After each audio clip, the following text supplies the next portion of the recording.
Hello and so welcome back to the Unacademy J YouTube channel guys. So let's continue the discussion of alkynes जो आज हम start करेंगे and we'll finish it in 60 minutes. ठीक है, तो भी सारे बच्चे जल्दी से जल्दी पहुंच जाओ and make sure you subscribe the channel, like the video, share the video right now. मोहल्ले में हल्ला हो जाना चाहिए. ठीक है, चलिए तो स्टार्ट किया जाए. सारे इंपॉर्टेंट मैकेनिज्म इसके आज हम कवर कर लेंगे. फिर एक लंबा सा सेशन करेंगे हम प्रॉब्लम सॉल्विंग पे, ताकि वहां पर सारी चीजें क्लियर हो जाएं. तो जो बच्चे नए हैं, जिनको आइडिया नहीं है कि मतलब मेरे बारे में थोड़ा बहुत आइडिया नहीं है, तो एकदम तो आपको पता लग ही गया होगा कि यार मैं केमिस्ट्री पढ़ाता हूं and I been doing it for last 10 years. काफी अच्छे कोचिंग इंस्टीट्यूट्स के साथ मैं काम कर चुका हूं, तो थोड़ा बहुत एक्सपीरियंस है. बाकी आप लोगों के साथ एक्सपीरियंस बढ़ता जा रहा है और मजा भी आता जा रहा है. ठीक है, चलिए तो स्टार्ट करते हैं. ठीक है, और सबसे पहले सारे बच्चे बेटा शेयर जरूर कर दो. और सब्सक्रिप्शन का आपको पता ही है कि अनअकैडमी सब्सक्रिप्शन का प्राइस ड्रॉप हुआ है. सब्सक्रिप्शन पे आपको क्या क्या मिलता है? You get live classes, structured courses, live test, उसका एनालिसिस, अनलिमिटेड एक्सेस, और सब्सक्रिप्शन स्टार्ट्स एट 1625 पर मंथ. पूरा प्रिपरेशन तीनों सब्जेक्ट्स का, जेई का डिटेल, 300+ कोर्सेज हैं. ठीक है, तो it's a world's best platform. Okay, तो don't forget to use the code PT live जब भी आप अनअकैडमी का सब्सक्रिप्शन लेने का सोचें, बिकॉज 10% डिस्काउंट तो लेना है ना, राइट? चलिए तो स्टार्ट करते हैं. तो let's start with a beautiful note, that is stop being afraid of what could go wrong, because you need to focus on what could go right, because there is always a possibility कि शायद ये successful ना हो, या ये जो मैं plan कर रहा हूं शायद ये कंप्लीट ना हो पाए, ये वैसा ना हो पाए जैसा मैंने सोचा था. But yes, probability of both positive and negative रहती ही है. तो अगर हम पॉजिटिव चीजों के बारे में ज्यादा सोचें तो आउटपुट बढ़ती है, एफिशिएंसी बढ़ती है. नेगेटिव एस्पेक्ट की प्रोबेबिलिटी तो है, बट अगर आप नेगेटिव सोचना शुरू कर दो तो वो नेगेटिविटी आपके अंदर आ जाती है, आपके एक्शन में, आपके बिहेवियर में, आपके काम में वो दिखाई देने लगता है. आपकी आउटपुट कम हो जाती है, आपकी एफिशिएंसी कम हो जाती है, आपका मन पढ़ने से दूर जाने लगता है. तो इट्स ऑल अबाउट कि जो होना है वो तो होना है, उसको छोड़ दीजिए. बहुत सारे वेरिएबल्स होते हैं जिंदगी में, बहुत सारे वेरिएबल्स होते हैं जो ये डिसाइड करते हैं कि आपकी जिंदगी में क्या होगा. पर हम सिर्फ एक काम कर सकते हैं कि थोड़ा पॉजिटिव नजरिया रखें चीजों के बारे में. ठीक है, चलिए तो स्टार्ट करते हैं उसी पॉजिटिव नजरिए के साथ. Let's start with physical property. तो जब हम एल्केन, एल्कीन, एल्काइन को बच्चे कंपेयर करते हैं तो फंडामेंटल डिफरेंस क्या आता है कि एल्केन में सारे सिंगल बॉन्ड है, एल्कीन में कार्बन कार्बन के बीच में डबल बॉन्ड, और एल्काइन में ट्रिपल बॉन्ड था. तो देखिए सिंगल बॉन्ड की जो लेंथ है 1.54 एंगस्ट्रॉम है, डबल बॉन्ड हुआ तो छोटा 1.33. यस, आपको वैल्यूज का भी थोड़ा बहुत आइडिया होना चाहिए, डेफिनेटली होना चाहिए. तो 1.33 एंगस्ट्रॉम और ट्रिपल बॉन्ड का 1.20. क्या ये हमेशा स्टैटिक रहते हैं? नहीं, इसका इस पे भी डिपेंड करता है कि कार्बन के साथ आगे जो ग्रुप्स लगे हैं वो कैसे हैं. ठीक है, it is not a fix value कि हमेशा ऐसा ही होगा, but it will be closer to this value. इसके आसपास की वैल्यू होगी, इससे बहुत ज्यादा डिफरेंट नहीं होगी. ठीक है, राइट? तो बाल को सबने शेयर कर दिया कि नहीं किया है? शेयर कर दिया ना, लाइक भी कर दिया है. ठीक है, चलिए तो टर्मिनल अल्काइंस की अगर हम बात करें, जैसे ये आपका टर्मिनल अल्काइन है, ट्रिपल बॉन्ड जहां बिल्कुल एंड में लगा होता है, चेन के बिल्कुल लास्ट में जो ट्रिपल बॉन्ड लगा होता है बेटा, उस कार्बन के साथ एक हाइड्रोजन बॉन्डेड होती है. और आपको पता ही है एल्केन में जो कार्बन है that is sp3 hybridise, alkene का जो होता है वो sp2 होता है, और एल्काइन का sp हाइब्रिडाइज होता है. जैसे जैसे s करेक्टर बढ़ता जाता है एसिडिटी बढ़ती है, क्योंकि इलेक्ट्रोनेगेटिविटी बढ़ती है. तो ये वाला कार्बन सबसे ज्यादा इलेक्ट्रोनेगेटिव है, इसीलिए उसके साथ जो अटैच्ड हाइड्रोजन है वो भी स्लाइटली एसिडिक करेक्टर्स पे आ जाएगा. तो terminal alkynes are much more acidic than other hydrocarbons. तो इसकी वजह से क्या होता है, जब भी कोई एसिडिक, मतलब ये जो एसिडिक हाइड्रोजन है किसी भी बेसिक रिएजेंट के साथ कांटेक्ट में आएगी, उनके बीच में रिएक्शन होगा, तो RC ट्रिपल बॉन्ड CH, ये आपका टर्मिनल हाइड्रोजन है जो एसिडिक है. NaNH2 sodium amide is a strong base. तो NH2 नेगेटिव इस H पॉजिटिव को निकाल लेगा बाहर, क्योंकि बेस का काम क्या होता है बेटा, H पॉजिटिव को एब्स्ट्रैक्ट करना. बस, तो ये बन गया सोडियम एसिटाइलाइड, और अमोनिया इसका प्रोडक्ट आ गया.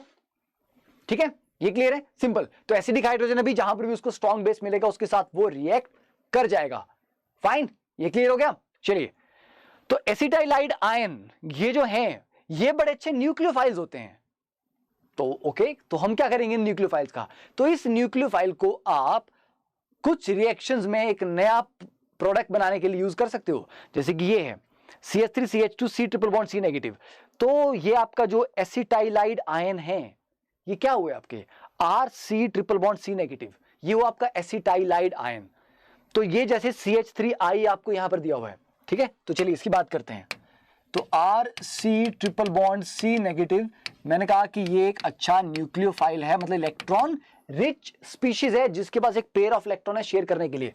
और यहां पर मैंने आपको बोल दिया कि CH3I है। तो बेटा कार्बन हेलोजन बॉन्ड में ऑलरेडी एक पोलैरिटी होती है, कार्बन की इलेक्ट्रोनेगेटिविटी कम है तो कार्बन के ऊपर पार्शियल पॉजिटिव चार्ज आएगा और हेलोजन के ऊपर पार्शियल नेगेटिव चार्ज आएगा। तो उसी की वजह से ये न्यूक्लियोफाइल इस पॉजिटिवली चार्ज कार्बन के ऊपर अटैक करेगा। इसको यहां पर इसने बाहर कर दिया, तो CH3 के साथ किसका बॉन्ड बन गया, इस कार्बन का, ठीक है। तो इस कार्बन का बॉन्ड बनने से क्या जनरेट हुआ, अब RC ट्रिपल बॉन्ड C और ये CH3, ठीक है। आयोडाइड आपका बाहर निकल गया, तो देखिए नया कंपाउंड मिला ना आपको।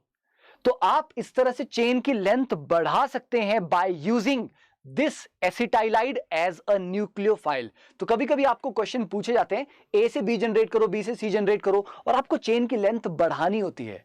और एक्चुअली बढ़ानी किस तरह से होती है, वहां पर ट्रिपल बॉन्ड वाला पार्ट आपको ऐड करना होता है। तो आप हमेशा ये यूज काम कर सकते हैं कि RC ट्रिपल बॉन्ड CH को आपने स्ट्रॉन्ग बेस जैसे कि NaNH2 से ट्रीट किया, तो ये टर्मिनल हाइड्रोजन को निकाल के आपको एसिटाइलाइड आयन जनरेट करेगा जो कि एक अच्छा न्यूक्लियोफाइल है, ठीक है। ये समझ आ गया। तो यही चीज हम यहां पर रिएक्शन में भी कर रहे हैं, फाइन। तो बस ये क्या बन जाएगा आपका प्रोडक्ट, यहां पे CH3 CH2 C triple bond C CH3 plus NaI, है ना। NaI ये अलग हो जाएगा, ये क्लियर हो गया, ठीक है। यस बेटा, नीट जेई सबके लिए, ओके ओके। चलिए नेक्स्ट कंटिन्यू करते हैं ना। अब बात करते हैं प्रेपरेशन मेथड की। प्रेपरेशन मेथड इसके बड़े लिमिटेड से हैं, बहुत ज्यादा नहीं है। पहला मेथड हो गया बाय डिहाइड्रोहेलोजिनेशन ऑफ विसिनल डाइहैलाइड, क्योंकि बेटा जब आप एक बार HX निकालते हो तो एक पाई बॉन्ड बनता है, अगर आप दो बार निकालोगे तो दो पाई बॉन्ड बनेंगे, मतलब ट्रिपल बॉन्ड आ जाएगा। तो दो बार HX निकालने के लिए दो हेलोजन भी तो होने चाहिए ना, और वो कहां है, अगल बगल में, मान लीजिए। तो ये विसिनल डाइहैलाइड का मतलब वो कि एडजेसेंट 1,2 पोजीशन पे दो हेलोजन लगे हुए हैं, ठीक है। ये तो वो आप कैसे करोगे, विसिनल डाइहैलाइड कैसे बनाओगे। ये आपके पास एल्कीन थी, एल्कीन के अक्रॉस आपने ब्रोमीन मान लीजिए ऐड कर दिया, ब्रोमीन ऐड कर दिया या क्लोरीन ऐड कर दिया, ठीक है। तो क्या हो जाएगा, एडिशन हो जाएगी डबल बॉन्ड के अक्रॉस, ये तो आपने पढ़ा है वो पहले, ठीक है। तो ये बन गया आपका विसिनल डाइब्रोमाइड, 1 और 2 पोजीशन पे एडजेसेंट कार्बन के ऊपर दो ब्रोमीन आपके लग गए। अब एक बार एलिमिनेशन करेंगे तो ये वाला H और ये वाला Br, मतलब ये दोनों, तो एक पाई बॉन्ड आएगा।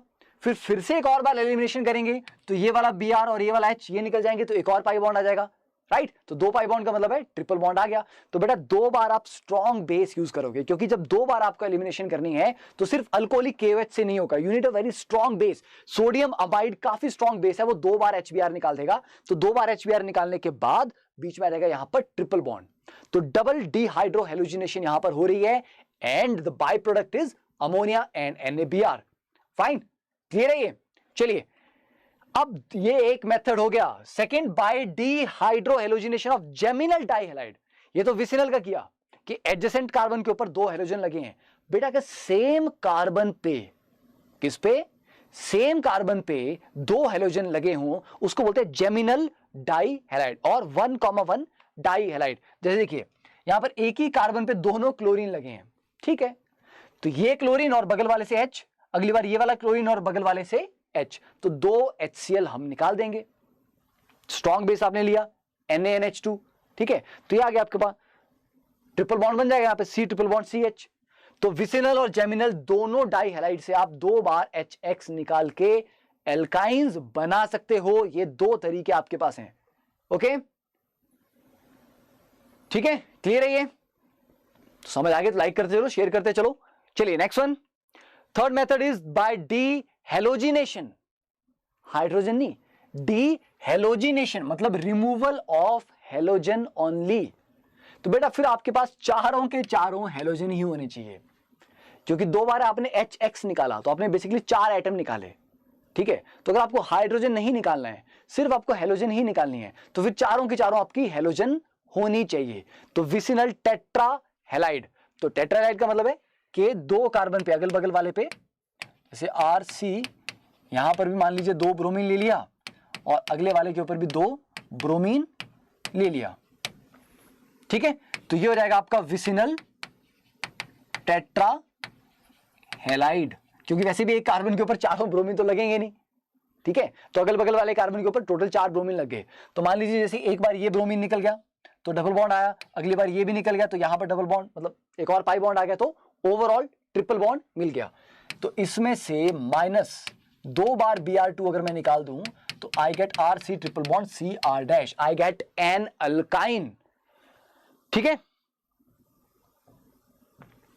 ये क्लियर है। तो ये रिमूव करने के लिए हम करते क्या है, जिंक यूज करते हैं। तो जिंक यहां से ब्रोमीन कैसे निकाल देगा, ZnBr2 की फॉर्म में, ठीक है। तो जिंक क्या करेगा, ZnBr2 की फॉर्म में यहां से ब्रोमीन को रिमूव कर लेगा। तो ये हो गया आपका third method. Then fourth is Kolbe's electrolysis. तो कोल्ब इलेक्ट्रोलाइसिस से हमने अल्केन भी बनाया, एल्कीन भी बनाया, अब हम अल्काइन भी बनाएंगे। तो बेटा अल्काइन बनाने के लिए आपको क्या करना है, आपको अगेन डाई कार्बोक्सिलिक एसिड चाहिए और अल्फा पे उसमें डबल बॉन्ड होना चाहिए। देखिए COH CH double bond CH COH, ठीक है। हाँ, यहां पे आपका R ग्रुप कुछ हो सकता है, पर ये आपका सिंपलेस्ट है कि बेटा 2 आपके कार्बोक्सिल ग्रुप होने चाहिए, राइट। 1,4 डाइओइक, 1 2 3 4, 1,4 डाइओइक और अल्फा बीटा, मतलब मिडिल के जो 2 कार्बन है उनके बीच में पाई बॉन्ड होना चाहिए।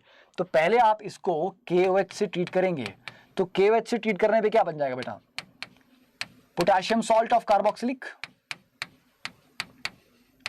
CO negative K positive.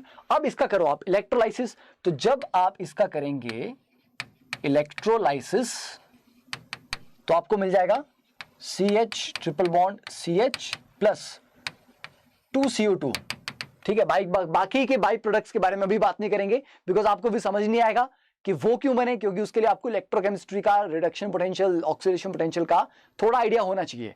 अब क्वेश्चन इज यहां पर कि सर ये कैसे आया, ये इलेक्ट्रोलाइसिस में ये कैसे बना, तो इसका मैकेनिज्म देखते हैं, राइट। ओके, इसको हमें ब्लैक स्क्रीन पे जाके देखना पड़ेगा। देखिए जब मेरे पास CH ये है, मैं एनोड की बात कर रहा हूं, ठीक है। एनोड पे क्या जाएगा, जो एनायन है वो अपने इलेक्ट्रॉन छोड़ता है, क्योंकि एनोड पे ऑक्सीडेशन होती है। ऑक्सीडेशन का मतलब है लॉस ऑफ इलेक्ट्रॉन। यार जिसके पास एक्स्ट्रा वही छोड़ेगा ना, जिसके पास नेगेटिव चार्ज है वही छोड़ेगा, ठीक है।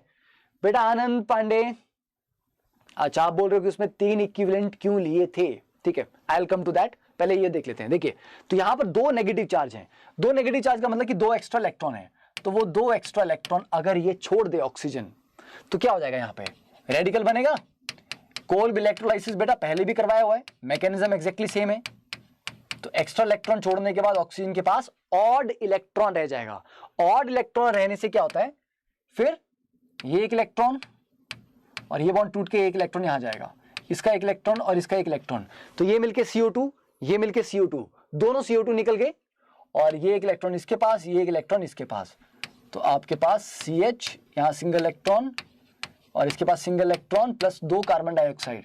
तो ऑब्वियस सी बात है दोनों कार्बन के पास एक एक इलेक्ट्रॉन है, उसको मिला के ये अपना ट्रिपल बॉन्ड बना लेंगे, ठीक है। अब जरूरी है क्या इस कार्बन के पास H ही होने चाहिए, नहीं, ऐसा कुछ नहीं, जरूरी नहीं है। आपका यहाँ R भी हो सकता है, it can be your this formula, ठीक है। इस फॉर्मूले का भी आप ले सकते हो। तो अगर इसका आपको प्रोडक्ट बनाना है, इसको डायरेक्टली बोल दिया है कि बेटा इसका कोल्ब इलेक्ट्रोलाइसिस करो, ठीक है। इसका आपको कोल्ब इलेक्ट्रोलाइसिस बोल दिया है, तो पहले आप KOH से ट्रीट करोगे, कार्बोक्सिलेट बनेगा, फिर एनोड पे जाकर ऑक्सीडेशन होगी। चुपचाप ये उड़ा दो COH वाला पार्ट और डबल बॉन्ड का कर दो ट्रिपल बॉन्ड, तो यह रहेगा आपका RC triple bond CR'। Simple, COH उड़ाओ दोनों और डबल बॉन्ड की जगह कर दो triple bond, that is your final product of the reaction, ठीक है। क्लियर है ये, जल्दी जल्दी जल्दी जल्दी टू द पॉइंट बात करेंगे, फालतू की यहां वहां की बातें नहीं करेंगे, टू द पॉइंट। तो बच्चों शेयर करते चलो, share the lecture right now, ताकि बाकी बच्चों को इंफॉर्मेशन मिल जानी चाहिए कि भाई क्लास चल रही है हमें, ठीक है। अब किसी ने पूछा था सर यहां पर 3 इक्विवेलेंट्स क्यों लिए, ठीक है। देखो NaNH2 क्या करेगा, NaNH2 क्या करेगा, 2 बार HCl निकाला तो ट्रिपल बॉन्ड आया, ट्रिपल बॉन्ड में क्या होगा, वो जो आपका टर्मिनल हाइड्रोजन आएगा वो एसिडिक होगा, तो ये उससे भी रिएक्ट कर जाएगा। तो इसीलिए उन्होंने 3 ले लिए थे, 3 लेने की जरूरत पड़नी नहीं थी, तो उन्होंने क्या किया, 2 बार HCl निकाला और तीसरी बार उसने क्या किया, तीसरी बार जो टर्मिनल अल्काइन बनी थी ये वाली, उससे भी H पॉजिटिव निकाल गया, तो फिर आपको HA लेना पड़ा। नेक्स्ट में आपको एसिडिक सॉल्यूशन लेना पड़ा ताकि वो वापस वो H उसमें लगे, क्योंकि बेसिक मीडियम में बेटा एसिडिक हाइड्रोजन एग्जिस्ट ही नहीं कर सकता, ठीक है। तो चिंता मत करो, हम 2 इक्विवेलेंट लेंगे और आप समझ जाओ कि 2 बार HCl निकाला, ठीक है। चलिए ये कहानी होगी, तो चारों के चारों आपने प्रिपरेशन मेथड देख लिए। अब बात करते हैं एडिशन रिएक्शंस ऑफ अल्काइन। तो बेटा क्योंकि एल्काइन में एल्कीन की जगह पाई बॉन्ड है, मतलब एल्कीन में डबल बॉन्ड है या ट्रिपल बॉन्ड है, बात तो वही है, तो पाई बॉन्ड। एल्कीन में 1 पाई बॉन्ड था, एल्काइन में 2 पाई बॉन्ड है, और पाई बॉन्ड होते हैं वीक, वीक होने की वजह से वो जल्दी टूटते हैं, जल्दी टूटते तो उनके अक्रॉस कोई चीज ऐड हो जाती है। तो सिमिलर टू एल्कीन ये महाशय भी एडिशन रिएक्शन शो करते हैं। तो many of the reactions of alkynes are very much similar. तभी मैंने कहा था एल्केन्स एक बार अच्छे से समझ लो, सारे मैकेनिज्म लिख के एक बार अच्छे से उस पे परफेक्शन ले आओ, एल्काइंस ऐसे हो जाएगा, because every reaction is similar to that of alkenes. तो many of the reaction of alkynes are similar to the corresponding reaction of alkene because both involve pi bonds. वही तो ब्रेक करना है, उसी तरह का मैकेनिज्म होगा, कार्बोकेटाइन बनेगा, मोस्ट स्टेबल कार्बोकेटाइन बनेंगे, ब्रिज स्ट्रक्चर बन रहा है, वो सारी सारी कहानी, ठीक है। देखिए तो अगर हम बॉन्ड एनर्जीज की बात करें, कार्बन सिंगल बॉन्ड कार्बन का टोटल बॉन्ड एनर्जी रफली 347 किलो जूल है, ओके। और इसमें बॉन्ड कौन सा बेटा, सिग्मा है, तो सिग्मा बॉन्ड की ही सारी एनर्जी है ना, ये जो पूरा 347 है ये बिल्कुल सिग्मा बॉन्ड की वजह से आया हुआ है। अब ये आपने डबल बॉन्ड कर दिया, डबल बॉन्ड का मतलब कि सिग्मा के ऊपर आपने 1 पाई ऐड किया, तो वो टोटल एनर्जी जो डबल बॉन्ड की वो 611 है। तो बट 611 में से बेटा कुछ सिग्मा बॉन्ड की थी, बाकी एडिशनल आई, राइट। तो एडिशनल कितनी आई, ये सिर्फ और सिर्फ पाई बॉन्ड का अगर हम ऐड करें कि 347 में जो एक्स्ट्रा आया ऊपर से वो पाई बॉन्ड की एनर्जी हुई ना, बॉन्ड एनर्जी। तो जो सिर्फ पाई बॉन्ड की एनर्जी है, स्ट्रेंथ है, वो 264 किलो जूल है। तो क्लियरली 347 से तो कम है वो, इसलिए पाई बॉन्ड साफ दिख रहा है कि हाँ यार वो वीक है। ये एल्कीन का पाई बॉन्ड है। अब अगर हम एल्काइन की बात करें, उसके ऊपर एक और पाई बॉन्ड ऐड हो रहा है, तो अब वो जो तीसरा पाई बॉन्ड है उसकी एनर्जी 226 है। तो ऐसा नहीं है कि दोनों पाई बॉन्ड, कि सर जी 2 पाई बॉन्ड थे, तो अगर पहले वाले की एनर्जी 264 है तो सर जो अब 2 एक और बनेगा ट्रिपल बॉन्ड में उसकी भी उतनी होनी चाहिए थी। नहीं, ये जो तीसरा बॉन्ड आया ये पिछले वाले पाई बॉन्ड से भी वीक है। देख लो, जो सेकंड वाला पाई बॉन्ड है उसकी एनर्जी फर्स्ट पाई बॉन्ड से भी कम है। तो वीक पाई बॉन्ड होने की वजह से बॉन्ड इजीली टूट जाएगा और उसके क्रॉस एडिशन रिएक्शन हो जाएंगे। फाइन, याद नहीं करना है आपको ये डेटा, जस्ट आपको बता रहा हूं ताकि आपको आइडिया हो कि ओके हाँ क्लैरिटी आपको आ गई, हाँ यार बॉन्ड वीक था तो टूटना जस्टिफाइड है, ठीक है। और जितना थ्योरी में डेटा ज्यादा आपको पता हो, क्लैरिटी हो, बैकग्राउंड का थोड़ा आइडिया हो, तो उतना कॉन्फिडेंस एक रहता है कि हाँ यार हमें थोड़ा बहुत रीजन के बारे में पता है, थोड़ी बहुत बैकग्राउंड इसके बारे में पता है, ठीक है। तो चलिए पहला रिएक्शन देखते हैं, कैटालिटिक हाइड्रोजिनेशन। हाइड्रोजिनेशन आपको पता ही है क्या होता है, पाई बॉन्ड के क्रॉस हाइड्रोजन का एडिशन हम करते हैं किसकी प्रेजेंस में, सूटेबल कैटलिस्ट की प्रेजेंस में, अदरवाइज रिएक्शन बड़ा स्लो होता है। तो इन the presence of a suitable catalyst hydrogen add करेंगे। तो बेटा ट्रिपल बॉन्ड में एक बार H2 ऐड करोगे तो डबल बॉन्ड बन जाएगा एल्कीन, एक और बार कर दोगे तो अल्केन बन जाएगा। तो 2 स्टेप में होता है।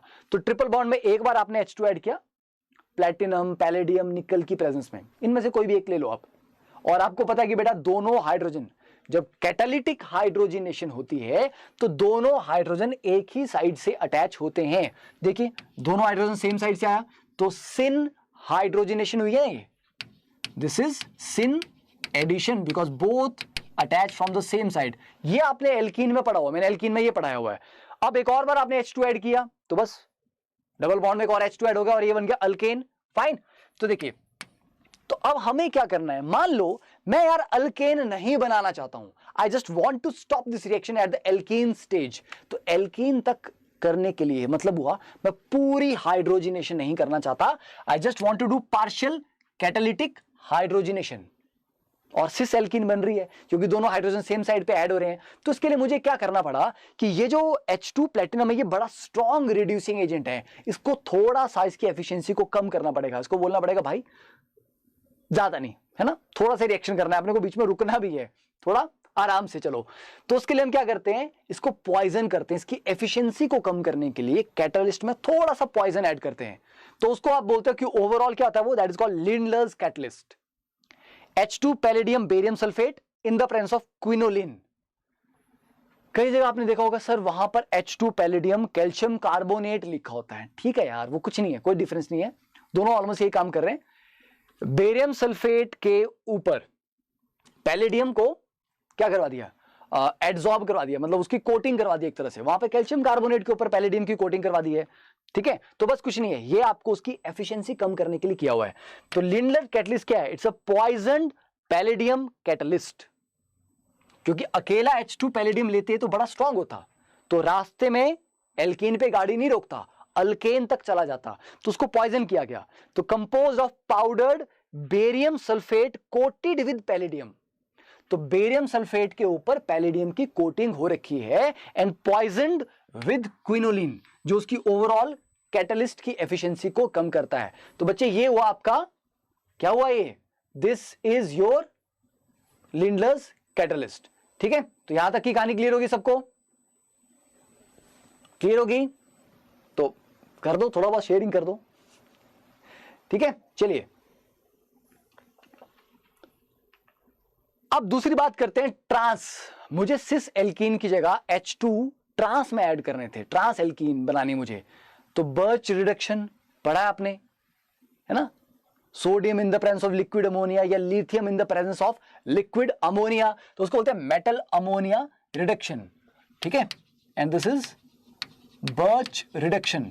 तो यहां पर दोनों हाइड्रोजन ऑपोजिट साइड से ऐड होते हैं। इसका मैकेनिज्म भी करेंगे हम, क्योंकि जब बच्चे बोलते हैं ना सर इसमें ट्रांस क्यों होता है, सिस क्यों नहीं होता, लेट्स सी, हम इसका मैकेनिज्म डिस्कस करेंगे, वहां से अपने को क्लैरिटी आ जाएगी इसकी।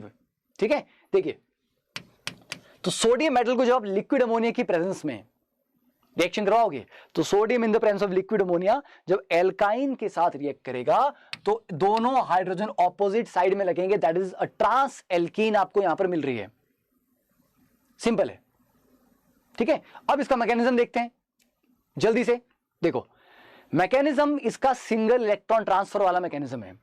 Step 1, electron adds to the alkyne forming a radical anion. ये जो आपका एल्काइन है इस पे एक इलेक्ट्रॉन ऐड हुआ। सर ये इलेक्ट्रॉन कहां से आ गया, हमारे पास सोडियम था लिक्विड अमोनिया में, तो बेटा सोडियम जब आपका लिक्विड अमोनिया में जाता है तो Na अपना एक इलेक्ट्रॉन छोड़ता है, सोडियम Na पॉजिटिव बनता है और वो इलेक्ट्रॉन आपका अमोनिएटेड हो जाता है। तो वो जो अमोनिएटेड इलेक्ट्रॉन थे, वो जो सिंगल सिंगल इलेक्ट्रॉन सोडियम ने लूज किए थे, वो इलेक्ट्रॉन यहां पर पाई बॉन्ड ने, मतलब पाई बॉन्ड के ऊपर अटैक करेगा, तो ये वाला पाई बॉन्ड इधर शिफ्ट हुआ, इसके पास एक पूरा पेयर ऑफ इलेक्ट्रॉन क्योंकि पाई बॉन्ड शिफ्ट कर गया, है ना, और इसके ऊपर एक्चुअली पॉजिटिव चार्ज आना था। मतलब अगर हम सिंपल देखें, RC triple bond CR dash, मैं डायरेक्टली बोल दूं कि ये वाला पाई बॉन्ड यहां शिफ्ट कर गया, तो ऑब्वियसली मैं इसको नेगेटिव लिखूंगा और इसको पॉजिटिव लिखूंगा, ऐसे लिखूंगा ना मैं, बॉन्ड इधर को शिफ्ट कर दिया तो इसके पास वो 2 इलेक्ट्रॉन आ गए बॉन्ड वाले और इस बेचारे के पास पॉजिटिव आ गया। पर अब मैं बोलूं कि हाँ एक इलेक्ट्रॉन इसको देते हैं, एक इलेक्ट्रॉन, तो उससे क्या हो जाएगा, ये एक इलेक्ट्रॉन इसको दे दिया मैंने, राइट। तो अब ये न्यूट्रल हो गया ना, पॉजिटिव चार्ज का मतलब है कि एक इलेक्ट्रॉन की शॉर्टेज थी, तो वो एक इलेक्ट्रॉन देने के बाद ये बन गया न्यूट्रल, पर रेडिकल तो बना नहीं है, उस कार्बन पे रेडिकल है और इस कार्बन के ऊपर नेगेटिव चार्ज है, एनायन है, तो ये हो रहा है यहां पे। ठीक है, तो एक इलेक्ट्रॉन गेन करने पे रेडिकल एनायन, क्योंकि एक कार्बन पे रेडिकल बना, दूसरे कार्बन पे एनायन बना। अब आपने एक चीज पे गौर किया होगा कि ये जो लीनियर एल्काइन था ये इस तरह से हो गया कि ये जो लोन पेयर है ये इधर आया और ये जो सिंगल इलेक्ट्रॉन ये इधर गया, ताकि इन दोनों के बीच में रिपल्शन क्या हो, मिनिमम हो। अगर ये लोन पेयर और ये सिंगल इलेक्ट्रॉन दोनों सेम साइड पे होते तो ज्यादा रिपेल करते। तो मतलब एक स्टेबल अरेंजमेंट इन्होंने अचीव किया बाय बीइंग ऑपोजिट और ट्रांस टू ईच अदर। चलिए देखते हैं आगे क्या होता है। ठीक है, तो ये जो रेडिकल एनायन है, अब ये H पॉजिटिव उठाएगा क्योंकि नेगेटिव चार्ज है, मीडियम से H पॉजिटिव उठा लेगा, तो मीडियम में क्या है, अमोनिया है, तो अमोनिया से एक H पॉजिटिव ये उठा लेता है।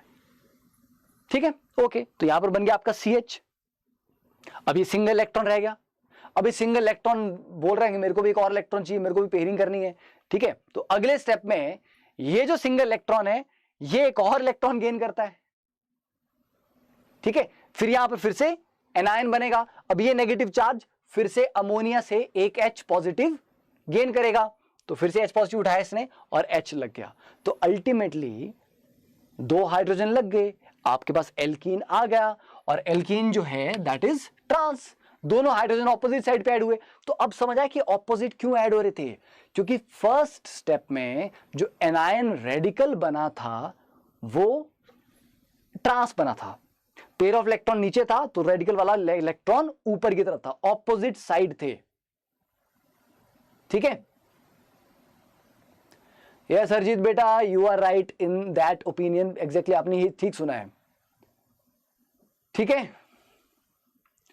मिस्टर बिजू, ये क्या टाइटल दे दिया मेरे को? हाँ, काफी देर से पढ़ रहा हूं मैं, मतलब तुम तो इस टाइटल को वायरल करवा दोगे। चलो नेक्स्ट देखें। तो ये हो गया बेटा हाइड्रोजनेशन। अब बात करते हैं एडिशन ऑफ हेलोजन।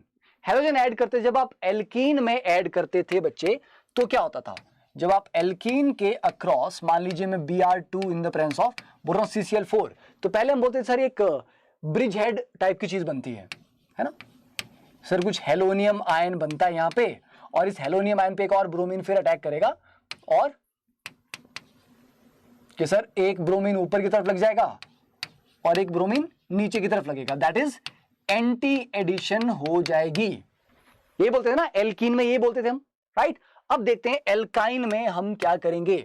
तो देखिए ब्रोमीन और chlorine add to the alkyne, जैसे वो एल्कीन में ऐड होते थे बिल्कुल वैसे ही होते हैं। हाँ, एल्कीन में 1 पाई बॉन्ड था, यहां 2 पाई बॉन्ड है, तो 2 बार आप ऐड कर सकते हो, तो टेट्रा हेलो अल्केन आपको मिल सकता है। मजे की बात, अगर आप काफी और बुक्स भी रेफर करेंगे, देखिए साफ साफ लिखा गया है, if 1 mole of halogen adds to 1 mole of alkyne, the product is a dihaloalkene। ठीक है, 1 मोल ऐड किया तो बेटा ट्रिपल बॉन्ड में से वो डबल बॉन्ड पे आ जाएगा और 2 हेलोजन अटैच हो जाएंगे। The stereochemistry of the addition may be either syn और anti, may be either syn और एंटी, मतलब दोनों बनने की प्रोबेबिलिटी है, पर जो ज्यादा स्टेबल होता है वो जनरली मेजर प्रोडक्ट होगा, दूसरा वाला आपका माइनर होगा, but yes you will get a mixture. पर आपकी बुक्स में मैक्सिमम ये मेंशन किया होगा कि वो एंटी एडिशन ही होती है और एंटी ही बनता है। तो ऐसे नहीं कि सिर्फ एंटी बनता है, हाँ एंटी वाला थोड़ा ज्यादा अमाउंट में जरूर बनता है। ठीक है, तो देखिए ये आपका ट्रिपल बॉन्ड था, आपने एक बार X2 ऐड किया, ये चाहे क्लोरीन था या ये ब्रोमीन था, तो एक बार दोनों हेलोजन ऑपोजिट साइड में ऐड हुए तो ये आपका एंटी एडिशन हुआ, और दूसरी बार दोनों हेलोजन सेम साइड पे ऐड हुए तो ये आपका सिन एडिशन था। तो ये बोल रहा है कि भाई दोनों मैकेनिज्म से ये ऐड हो सकता है। नाउ अब इनमें से कोई एक ज्यादा स्टेबल तो होगा, वो मेजर होगा। तो यस, जो आपका जो ट्रांस एडिशन है या जो एंटी एडिशन है, that is clearly visible here कि that is the major product, और आपका जो सिन वाला है वो माइनर प्रोडक्ट है। तो अगर आप सिंगल प्रोडक्ट लेके चल रहे हैं तो आप बोल सकते हैं कि एंटी एडिशन से जो आपको मिलेगा that will be your major product. Fine, clear है ये? ठीक है, तो बच्चों ये क्लियर हो गया? यस आदित्य, क्या कर रहा है, क्या बोल रहा है? ठीक है,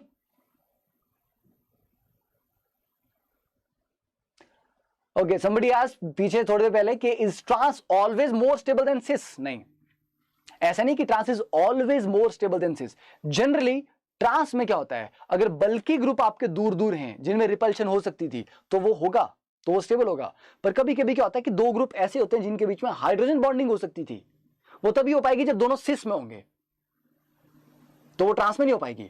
तो वो केस टू केस वेरी करता है। अगर कुछ इस तरह का हाइड्रोजन बॉन्डिंग तरह का पॉसिबिलिटी वहां पर है तो सिस वाला आपके पास ज्यादा स्टेबल आ जाएगा। और अगर स्टेरिक इफेक्ट, स्टेरिक रिपल्शन को आप ऑब्जर्व कर रहे हो तो बेटा बेटर रहेगा कि दोनों बड़े बड़े जो ग्रुप है वो एक दूसरे से जितना दूर हो उतना रहें। ठीक है, तो ये क्लियर है कि सिन और एंटी दोनों एडिशन हो सकते हैं, पर जनरली एंटी एडिशन आपको मेजर प्रोडक्ट देगा। तो ये तो हो गया आपका हेलोजन का एडिशन।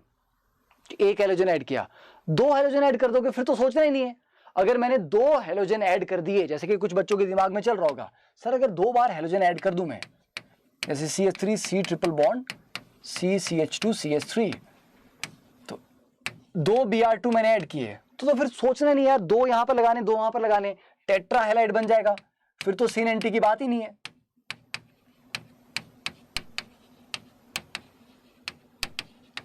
ठीक है, फिर तो सिन एंटी की बात ही नहीं है। स्टीरियोकेमिस्ट्री के बारे में क्या बात करना है कि सिन एडिशन हो रहा है एंटी एडिशन हो रहा है। तो दो ब्रोमीन के केस में कोई टेंशन नहीं है। टेंशन था सिर्फ आप जब एक हेलोजन ऐड कर रहे हो और वो एल्कीन आ रहा है। फाइन, तो ये क्लियर है। यस बेटा आदित्य राज बताओ क्या हुआ। यू कैन देखो, आपने जो भी आपके कमेंट्स हैं, जो भी आपका फीडबैक है उसको कमेंट सेक्शन में आप लिख देना, because after the class I will go through your comments. ठीक है, चलिए नेक्स्ट देखते हैं एडिशन ऑफ हाइड्रोजन हैलाइड। अब हमें HX ऐड करना है। तो बेटा hydrogen halides add across the triple bond same way जैसे वो डबल बॉन्ड के अक्रॉस ऐड होते थे। सेम जैसे RC ट्रिपल बॉन्ड CH है तो उसमें मैंने HX मतलब HCl HBr HI ऐड करूंगा। तो डबल बॉन्ड के क्रॉस आप क्या फंडा लगाते थे? सिंपल से केस में आप बोलते थे सर मार्कोनिकोव रूल लगा लो, negative part goes to the carbon having lesser number of hydrogen. या प्रॉपरली बोला जाए तो सर मोर स्टेबल इंटरमीडिएट वाला फंडा हम लगाएंगे, मोर स्टेबल कार्बोकेटाइन के मैकेनिज्म से हम चलेंगे। तो बेटा ऑब्वियस ही बात है, अगर मुझे इन दोनों कार्बन में डिसाइड करना हो किसके ऊपर कार्बोकेटाइन बनना चाहिए, लेफ्ट वाले कार्बन पे या राइट वाले कार्बन पे, तो ऑब्वियसली लेफ्ट वाले पे पॉजिटिव चार्ज बेटर रहेगा क्योंकि वहां पर अल्काइल ग्रुप जुड़ा हुआ है जो इंडक्टिव इफेक्ट से उस कार्बोकेटाइन को थोड़ा स्टेबलाइज कर सकता है। तो अगर बेटा पॉजिटिव चार्ज इस कार्बन पे बेटर आएगा तो फिर नेगेटिव पार्ट ऑब्वियसली इसी पे अटैक करेगा। वही हुआ मार्कोनिकोव रूल। तो यहां सिंपल मार्कोनिकोव रूल आप अप्लाई कर सकते हो कि नेगेटिव चार्ज और negative part goes to the carbon having lesser number of hydrogen. Simple. तो ये आपका एक बार HX ऐड हो गया, अगली बार एक और बार HX ऐड करोगे तो मजे की बात देखना, मजे की बात जब आप दो बार HX ऐड करते हो तो जिस कार्बन पे पहली बार हेलोजन लगा था उसी पे अगली बार भी लगा, तो एक ही कार्बन पे दोनों बार हेलोजन लगता है। ये कैसे होता है चलिए इसको देखते हैं मैकेनिज्म के थ्रू, इसको समझने की ट्राई करते हैं। देखो CH3C ट्रिपल बॉन्ड CH, ठीक है, एक बार मैंने इसके ऊपर HCl या HBr ऐड किया तो I get CH3 CBr double bond CH2, ये हुआ। अब एक और बार जब HBr ऐड करूंगा तो ऑब्वियसली पहले H पॉजिटिव अटैक करेगा, कार्बोकेटाइन बनेगा। तो यहां पर दो पॉसिबिलिटी हैं, एक तो ये है कि यहां पर ये बन जाए और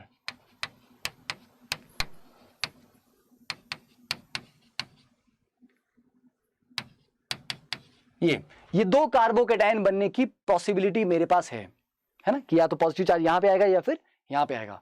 देखो ये वाला एक्चुअली आपका 2 डिग्री है, हाइपर कॉन्जुगेशन इसमें ज्यादा हो रहे हैं और ब्रोमीन का थोड़ा सा मेसोमेरिक इफेक्ट। वैसे आप बोलोगे सर मेसोमेरिक, सर हेलोजन का ओवरऑल तो स्लाइटली विड्रॉइंग होता है, ये स्लाइटली विड्रॉइंग होता है, यहां पर वो प्योरली विड्रॉइंग काम कर रहा है क्योंकि यहां पर मेसोमेरिक से डोनेट नहीं कर सकता। यहां पर ब्रोमीन का सिर्फ -I काम करेगा, पर यहां ब्रोमीन का -I तो है, साथ में थोड़ा +M भी है। तो ओवरऑल अगर वो विड्रॉइंग ही हो पर स्टिल तो वो +M उसके -I को थोड़ा सा तो कम करेगा ना। वहां पर तो प्योरली इंडक्टिव है, प्योरली विड्रॉइंग है, तो यहां वो स्ट्रांगली विड्रॉइंग है, यहां वो सिर्फ माइल्डली विड्रॉइंग है और ऊपर से 2 डिग्री भी है, हाइपर कॉन्जुगेशन भी बेटर हो रही है। तो ये वाला आपका मोर स्टेबल कार्बोकेटायन बना, इसीलिए अब जो ब्रोमाइड अटैक करेगा वो भी यहीं पे करेगा। तो ये याद रखना कि दोनों बार हेलोजन सेम कार्बन पे लगता है, तो आपको बार बार मैकेनिज्म ड्रॉ करने की या बार बार आपको कार्बोकेटाइन ड्रॉ करके पूरा डिटेल मैकेनिज्म में जाने की जरूरत नहीं है। ठीक है, तो ये फंडा है, सेम कार्बन पे दोनों बार हेलोजन अटैच होता है। अब देखिए जैसे ये है पेंट टू आयन HBr। हाँ अब यहां पर आपको थोड़ा देखना पड़ेगा क्योंकि इस कार्बन, दोनों कार्बन के पास कोई हाइड्रोजन नहीं है।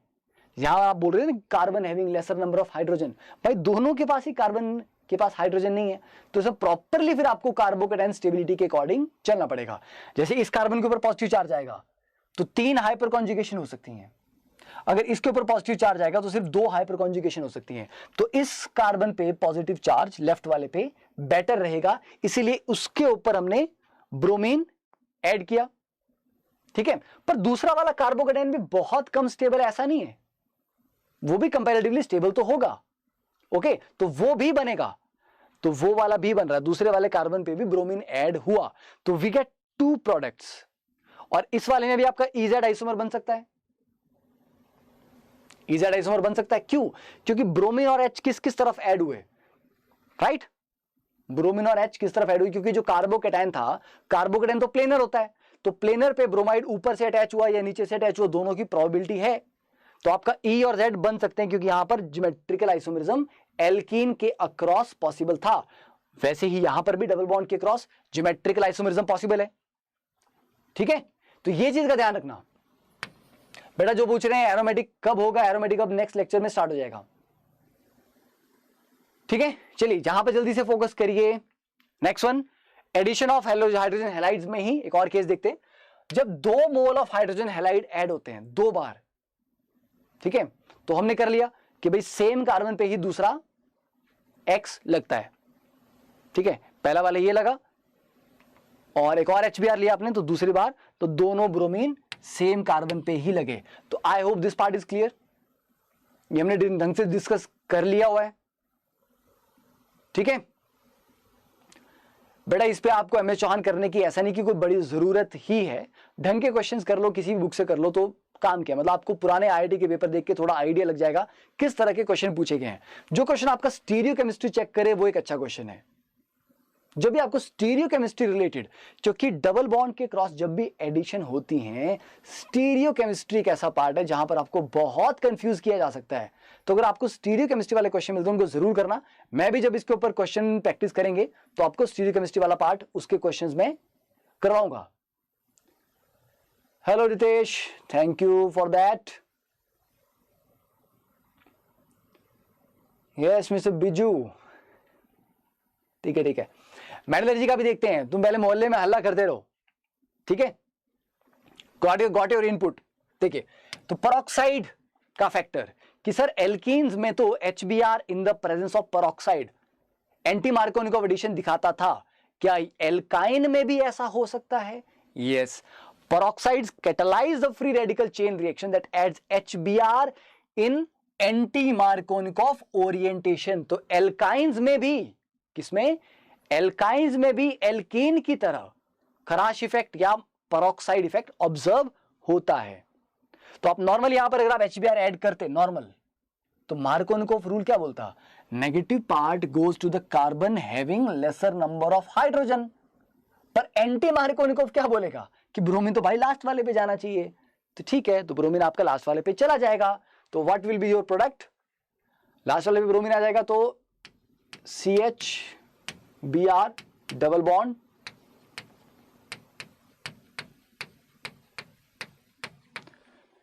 ये आ गया आपका एंटी मार्कोनिकोव एडिशन, ठीक है। तो बस ये याद रखना है, सिंपल सा पॉइंट है, कुछ ज्यादा कॉम्प्लिकेटेड इसमें नहीं है।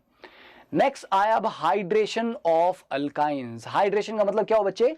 एडिशन ऑफ वाटर, ठीक है। तो एल्कीन में तो आपने कुछ H positive / H2 acid catalyzed hydration किया, ऑक्सीमर्क्यूरेशन डीमर्क्यूरेशन किया, हाइड्रोबोरेशन ऑक्सीडेशन किया। यहां पर हम सिंपल हाइड्रेशन करेंगे in the presence of mercuric ion as a catalyst. यहां सिर्फ H positive as a catalyst नहीं है, हाँ एसिडिक मीडियम है, पर जो एक्चुअल रिएजेंट है उसमें जो कैटलिस्ट का काम करता है वो मर्क्यूरिक आयन। क्योंकि ओवरऑल हाइड्रेशन एल्काइंस के केस में उतनी फास्ट नहीं होती, तो हमें मर्क्यूरिक आयन को एज ए कैटलिस्ट लेना पड़ता है। तो जब भी एल्काइंस में ये दिया गया हो HgSO4, H2SO4, समझ जाओ पानी ऐड कर रहे हो तुम चुपचाप, और कुछ नहीं कर रहे हो, ये इसका रिएजेंट है। तो यहां पर जो Hg2 पॉजिटिव आयन है वो एज ए कैटलिस्ट काम करते हैं, ठीक है, उसकी एक्टिविटी बढ़ाते हैं, उसके बाद एक कॉम्प्लेक्स बनता है एल्काइन का पाई बॉन्ड पे अटैक करने के बाद, तो हमें उतनी डिटेल में जाने की जरूरत नहीं है। तो चुपचाप तुम वाटर ऐड करो इसमें मार्कोनिकॉफ तरीके से। तो बेटा इसमें मार्कोनिकॉफ ओरिएंटेशन से वाटर ऐड करोगे, ठीक है, उसके बाद फाइनल रीअरेंजमेंट के बाद आपको क्या मिल रहा है, कार्बोनिल कंपाउंड। अब यहां पर थोड़ा सा बच्चा सोचता है कि सर एल्कीन में तो अल्कोहल मिल रहे थे वाटर ऐड करने पे, एल्काइन में कार्बोनिल कंपाउंड कैसे मिलने लग गया। ठीक है, चलो इसका मैकेनिज्म देखते हैं। जब यहां पर आपने H2O ऐड किया, मार्कोनिकॉफ एडिशन, ठीक है, तो मार्कोनिकॉफ एडिशन मैं यहां पे कर रहा हूं, तो RCOH डबल बॉन्ड CH2, तो बेटा ये जो मेरे पास बना दैट इज इनोल। इनोल है तो ऑब्वियसली बात है कि टॉटोमराइज करेगा और कीटो फॉर्म ज्यादा स्टेबल होती है, तो ये टॉटोमराइज करके RC डबल बॉन्ड OCH3 इसमें कन्वर्ट हो गया। ये होता है। तो एल्काइन की हाइड्रेशन से भी आपको कार्बोनिल कंपाउंड मिलते हैं। तो जब आप कार्बोनिल कंपाउंड पढ़ेंगे तो वहां पर उसकी प्रिपरेशन में एक रिएक्शन ये भी आता है, एल्काइंस की हाइड्रेशन से भी कार्बोनिल कंपाउंड जनरेट हो सकते हैं। ठीक है, क्लियर है? ये हाइड्रेशन सिंपल था, मार्कोनिकॉफ एडिशन से वाटर ऐड करो, उसके बाद उसका टॉटोमरिज्म करवा के उसको कार्बोनिल पार्ट में कन्वर्ट कर दो।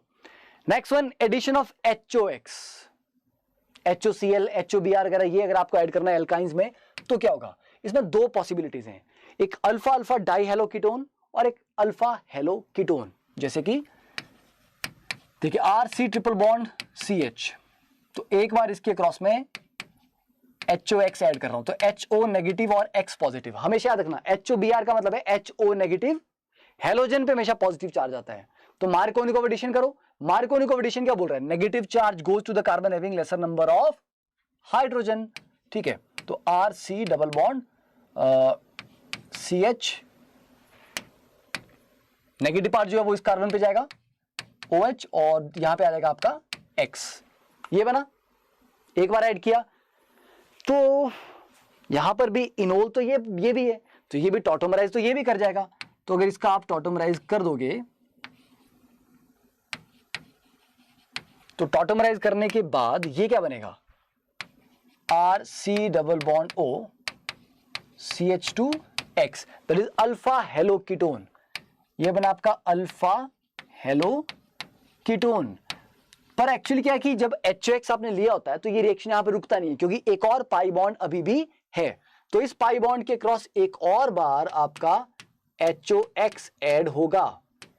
ठीक है, तो जब एक और बार ऐड होगा तो वही आपको पता ना कि नेगेटिव पार्ट उसी कार्बन पे फिर से जाएगा, तो जिस कार्बन पे पहली बार OH लगा था उसी पे फिर से लगेगा।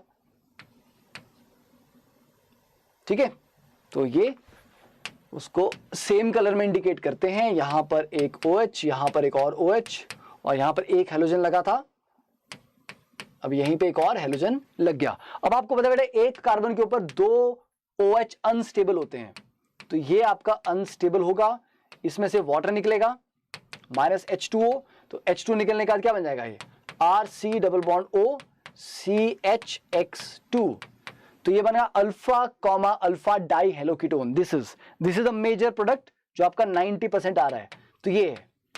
ठीक है, तो जब आप HOX के एडिशन करते हो तो दो चीजें बन सकती हैं, एक बार एडिशन हुआ और उसके बाद वो टॉटोमराइज कर गया पर वो माइनर है, और एक और दो बार HOX ऐड हुआ और फिर जाके वाटर निकला और वो आपका alpha alpha dihalo ketone मिला, that is the major product.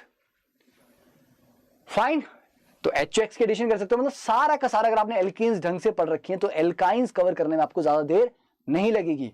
Next बात करते हैं ऑक्सीडेशन ऑफ एल्काइंस।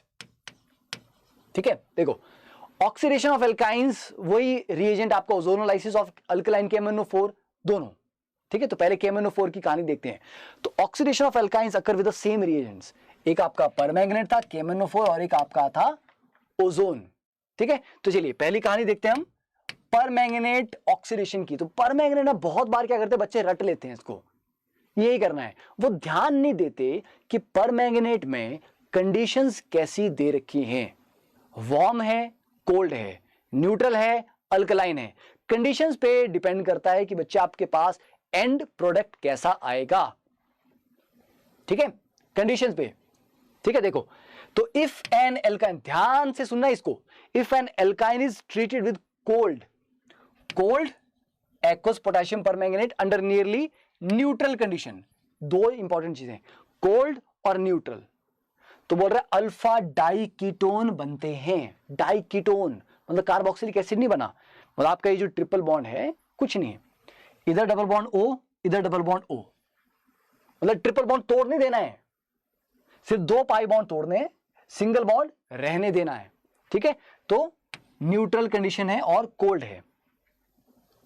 ठीक है, तो नॉर्मली क्या होता है, आप KMnO4 से क्या करते हो, आप OH लगाते हो। जब पाई बॉन्ड था तो पाई बॉन्ड तोड़कर आप दोनों पे OH लगाते थे। अब दो पाई बॉन्ड है तो दो पाई बॉन्ड तोड़ने पे के बाद इस कार्बन को भी दो OH दे दिए और इसको भी दो OH दे दिए। यही करते थे ना, KMnO4 क्या करता, पाई बॉन्ड तोड़ता है और दोनों को बोलता है चलो एक एक OH ले लो। तो जब दो बार पाई बॉन्ड तोड़ोगे तो बेटा दोनों को दो दो बार OH देने पड़ेंगे और एक कार्बन के ऊपर दो OH अनस्टेबल होते हैं, तो दो OH अनस्टेबल, तो यहां से वाटर निकला, यहां से वाटर निकला, तो दो बार वाटर निकलने के बाद यहां पर भी कार्बोनिल और यहां पर भी कार्बोनिल, तो बेटा जब दो कार्बोनिल अगल बगल में आते हैं उसको बोलते हैं अल्फा डाइकीटोन। ठीक है, तो ये अल्फा डाइकीटोन है क्योंकि दोनों एक दूसरे से अल्फा पोजीशन पे लगे हुए हैं, ये बन गया इसमें। ठीक है, तो ट्रिपल बॉन्ड का सिंगल किया, इधर डबल बॉन्ड हो, इधर डबल बॉन्ड हो, डन। कोल्ड और न्यूट्रल के केस में, ठीक है, यहां पर क्या करेंगे, KMnO4 यहां पर H2 न्यूट्रल लिया हुआ है, न्यूट्रल लिया है, यहां डबल बॉन्ड हो, यहां डबल बॉन्ड हो, ये तो कार्बोनिल है मतलब कीटोन होगा, ये आपका बनेगा अल्डिहाइड। ये तो डबल बॉन्ड हो कर दिया, ये आपका अल्डिहाइड है और अल्डिहाइड बहुत इजीली फर्दर ऑक्सीडाइज हो जाते हैं। KMnO4 उनको बख्शता नहीं है, उनको फिर से ऑक्सीडाइज, अल्डिहाइड को तो कर ही देगा। तो जब आपका अल्डिहाइड बन रहा हो, चुपचाप अगर आपका H रखा है यहां पे तो उसको चुपचाप फिर COH में कन्वर्ट कर दो, ऑल द वे वो वाला फिर आपका कार्बोक्सिलिक एसिड में, तो ये अल्फा कीटो एसिड हो जाएंगे। ठीक है, क्या हो जाएंगे, ये अल्फा कीटो एसिड ये बन जाएंगे। तो ये समझ आया आपको कि कोल्ड और न्यूट्रल में आपको इस तरह का कुछ करना है। अब बात करते हैं, अगर हम थोड़ा सा कंडीशन को अल्कलाइन या गर्म कर दें, वार्म कर दें, if the reaction mixture, if the reaction mixture become warm और टू बेसिक, या तो हीट का साइन दे दिया है या अल्कलाइन KMnO4 बोला है, न्यूट्रल नहीं बोला, अल्कलाइन KMnO4 बोला है, तो वो डाइकीटोन फर्दर टूट जाता है और बेटा कार्बोक्सिलिक एसिड ही मिलते हैं। फिर तो सिंपल है, फिर कहानी सिंपल है, ट्रिपल बॉन्ड था पूरा तोड़ दो, तोड़ दिया, इस कार्बन का CO नेगेटिव, इस कार्बन का भी COO नेगेटिव, कार्बोक्सिलेट आयन। ठीक है, तो ये वाला बॉन्ड तोड़ दिया आपने, डन। ओके, क्यों, क्योंकि हीट किया था और अल्कलाइन भी था, तो CH3COO नेगेटिव और CH3CH2COO negative. Okay, carboxylate ion क्योंकि भी अल्कलाइन है ना, एसिड है, सॉरी अल्कलाइन मीडियम है, तो मैं COH तो लिख नहीं सकता, एसिड तो एग्जिस्ट करेगा नहीं, वो तो बेस से रिएक्ट कर जाके सॉल्ट ही बनाएगा। फाइन, तो क्या होगा फिर कहानी, अब इसको फिर मैं एसिडिक मीडियम में पुट करूंगा, डिप करूंगा, तब जाके मेरे को कार्बोक्सिलिक एसिड यहां पे मिलेंगे।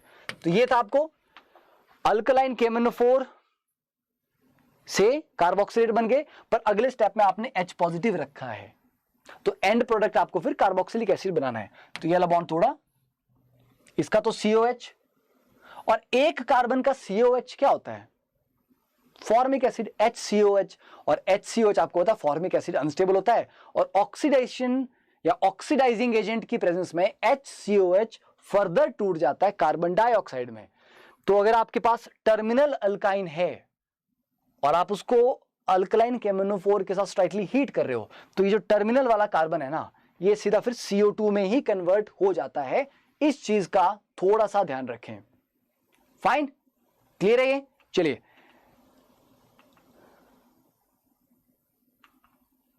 ठीक है, ओके ठीक है, हो गया। अब नेक्स्ट वन इज ओजोनोलाइसिस।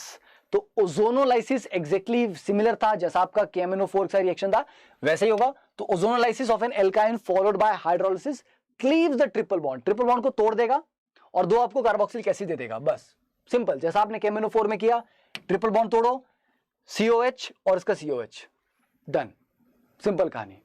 ठीक है, और यहां पे हमारा टॉपिक समाप्त होता है। तो काफी बच्चे बोल रहे हैं अभी कि समीर सर को आने दो, ये सब समीर सर को आने देते हैं, ठीक है। मैंने कहा था टॉपिक टाइम पे कंप्लीट कर दूंगा, हमने नॉन स्टॉप पूरा ये कवर किया है। अब इसकी जो प्रॉब्लम सेशन है वो मैं इसके बाद लूंगा। अब मैं पूरा आपको एल्कीन एल्काइन के ऊपर एक अच्छा सा प्रॉब्लम सेशन ले लूंगा, जो मैं आपको क्वेश्चन कुछ पुराने दिए भी थे वो भी हम कवर करेंगे उसमें, ठीक है, वो भी डिस्कस करेंगे। तो बच्चों ये आपका वीडियो बुक हो गया कि सारे अगर आपको रिवीजन करना है तो कोई बुक पढ़ने से बेटर है जेई लाइव डेली के नोट्स, सारे 11th 12th के पीसीएम के tinyurl.com/JEE मोबाइल पे आपको सारे नोट्स एक जगह पे मिल जाएंगे। तो that is best for your revision. और अनअकैडमी सब्सक्रिप्शन के बारे में तो अभी आपको पता है कि यूट्यूब पे जो हम पढ़ रहे हैं ये तो अमेजिंग है ही है, बट इमेजिन अगर हम आपस में इंटरेक्ट कर पाए, आप डायरेक्ट डाउट पूछ पाओ, इमीडिएटली आपको आंसर मिल जाए, और आप सिर्फ हमारी नहीं और भी बहुत सारे अमेजिंग एजुकेटर्स की क्लासेस लाइव अटेंड कर पाओ, उनसे इंटरेक्ट कर पाओ, पूछ पाओ। तो ये सारी फैसिलिटीज आपको मिलती है बेटा अनअकैडमी सब्सक्रिप्शन ज्वाइन करने पे। लाइव क्लासेस आपको मिल रही हैं, 60 से ज्यादा अमेजिंग एजुकेटर्स ऑथर्स हैं जो यहां पर पढ़ा रहे हैं। लाइव क्लास चल रही है, आप उनके साथ इंटरेक्ट कर रहे हो साथ के साथ, है ना। आपको यहाँ पर एजुकेटर दिखाई दे रहे हैं, साथ में आप इंटरेक्ट कर रहे हो चैट के थ्रू। वो क्वेश्चन देते हैं क्लास में कि मैंने आप क्वेश्चन दिया आपको ये, और एबीसीडी ऑप्शन आपको पोल किया, तो मैंने मान लीजिए 60 सेकंड का पोल कंडक्ट किया, तो 60 सेकंड के अंदर आपको सॉल्व करके आंसर देना, तो आपको वो प्रेशर भी फील होता है। तो आप एक टाइम फ्रेम में क्वेश्चन को सॉल्व करते हो तो आपकी स्पीड बढ़ती है, राइट। फिर तो ये आपका लाइव पोल हो गया। लीडर बोर्ड, जब आपने क्वेश्चन सॉल्व किया तो कितने बच्चों ने A option, B option, C option, D option पे क्लिक किया था, वो परसेंटेज आती है, आपका पूरा स्कोर आता है, मतलब टॉप कौन है, सेकंड रैंक किसका, थर्ड रैंक किसका, तो हर एक बच्चे को रैंक मिलता है। तो दैट इज वेरी गुड जब आपको ये रियलाइज करना है कि मेरी पोजीशन क्या है, मैं कितना अच्छा परफॉर्म कर रहा हूं या मैं कितना गलत कर रहा हूं, कितना पीछे हूं मैं अपनी क्लास में। तो डेली एक आपको एक फीडबैक मिलता रहता है जिससे आप इंप्रूव करते हो। फिर टेस्ट सीरीज और एनालिसिस है, आप टेस्ट सीरीज चल रही है एनटीए के लेटेस्ट पैटर्न के अकॉर्डिंग, 11th 12th ड्रॉपर तीनों के लिए सेपरेट टेस्ट सीरीज है। पूरा आपको एनालिसिस आपको मिलता है इंडिविजुअल सब्जेक्ट का, टॉपर के रिस्पेक्ट में आपका कितना अच्छा स्कोर रहा, आपके वीक पॉइंट के टेस्ट सीरीज का एनालिसिस होता है। मतलब एजुकेटर उसके ऊपर पूरा क्लास लेगा कि बेटा ये आपका टेस्ट हुआ था, चलो अब इसको डिस्कस करते हैं, तो इसमें ये क्वेश्चन ऐसे करना था, ये क्वेश्चन ऐसे करना था। तो सिर्फ टेस्ट आपने दिया नहीं, उसके बाद आपको डिस्कस भी किया गया कि ये टेस्ट किस तरह से सॉल्व करना चाहिए था इफेक्टिव तरीके से, राइट। तो लाइव डाउट क्लियरिंग सेशन है, ऐसे डाउट आपको आता है तो आप डाउट कैसे पूछोगे, क्वेश्चन का डाउट है, क्वेश्चन का फोटो लिया, लाइव सेशन अपडेट कर दिया उसको, लाइव सेशन में आप क्वेश्चन का फोटो लेके अपलोड कर सकते हो और वो डिस्कस हो जाएगा। इससे बेटर और क्या हो सकता है, ये सब घर बैठ के मिल रहा है आपको। तो जस्ट डाउनलोड कर लो अनअकैडमी का लर्निंग ऐप, अभी के अभी इंस्टॉल कर लो। उसके बाद जब आप ऐप ओपन करेंगे, अपनी प्रोफाइल पे आपको यहाँ प्लस दिखेगा, उस पर क्लिक करेंगे, नेक्स्ट कौन सी की एग्जाम के लिए आप तैयारी कर रहे हो, आईआईटी के लिए कर रहे हो, नीट के लिए कर रहे हो, चूज करो, नेक्स्ट क्लिक करो, फिर गेट सब्सक्रिप्शन। तो बच्चे 1 मंथ से लेकर 2 साल का, और अभी 2 ईयर का सब्सक्रिप्शन का प्राइस ड्रॉप हुआ है, there is a price drop. ये प्राइस ड्रॉप बेटा कब तक रहेगा कोई गारंटी नहीं है, तो अभी 2 year the best deal, right. 1625 रुपए पर मंथ आपको पड़ रहा है आईआईटी का सब्सक्रिप्शन। आप 11th के लेक्चर देखो, 12th के देखो, दोनों देखो, ड्रॉपर देखो, सब कुछ देखो, 300 से ज्यादा कोर्सेज चल रहे हैं, और ऊपर से पीटी लाइव कोड यूज करोगे तो आपको 10% डिस्काउंट मिलेगा। तो कोई भी सब्सक्रिप्शन लो, but I would personally recommend कि you go for the 2 year right now. क्यों, अभी फरवरी है, अगर आप 1 ईयर लेते हो तो अगला फरवरी तक कवर हुआ, पर आपका अगला मार्च मतलब अप्रैल वाला अटेम्प्ट तो कवर नहीं होगा, जे एडवांस तो कवर नहीं होगा, और अगर आप 1 ईयर प्लस 3 मंथ का ऐड करोगे कॉस्ट, वो भी ज्यादा पड़ेगी आपको। 1 ईयर और 6 मंथ ऐड करोगे वो ज्यादा पड़ेगी, और जबकि 2 ईयर की कॉस्ट कम पड़ेगी और ड्यूरेशन आपको ज्यादा मिल रही है। 35,100 में आपको 2 साल का subscription, test series, doubt session, notes, DPP, everything. और अभी मैं एक नया कोर्स लॉन्च कर रहा हूं, that is full organic chemistry, basic से एडवांस। फर्स्ट बिल्कुल जीरो से स्टार्ट करूंगा। सोलोमन्स फ्रायल बुक जो है, जो काफी मतलब बच्चे पढ़ते हैं, सोलोमन्स फ्रायल बुक हम पूरी सॉल्व करेंगे, फर्स्ट चैप्टर से लेकर लास्ट तक पढ़ेंगे, एक्सरसाइज भी करेंगे, इंटेक्स क्वेश्चन भी करेंगे, थ्योरी भी पूरी कवर करेंगे, और एक्स्ट्रा जो टॉपिक जो उसमें भी नहीं है वो भी हम एक्स्ट्रा जहां पर रिक्वायर्ड है वो भी कवर करेंगे। तो that course will be for everyone, आप 11th के हो, 12th के हो, जिसको भी ऑर्गेनिक बेसिक्स एडवांस कवर करना है, 9th 10th वाले भी कर सकते हैं, उनके लिए बहुत काम का है। तो मैं 1 मार्च से लॉन्च कर रहा हूं कोर्स। तो अगर आप लोग अपनी ऑर्गेनिक को करना चाह रहे हो इंप्रूव, तो जल्दी जल्दी प्लस पे आ जाओ, ठीक है। बाकी कोड याद है ना, पीटी लाइव भूलना नहीं है कोड, ठीक है।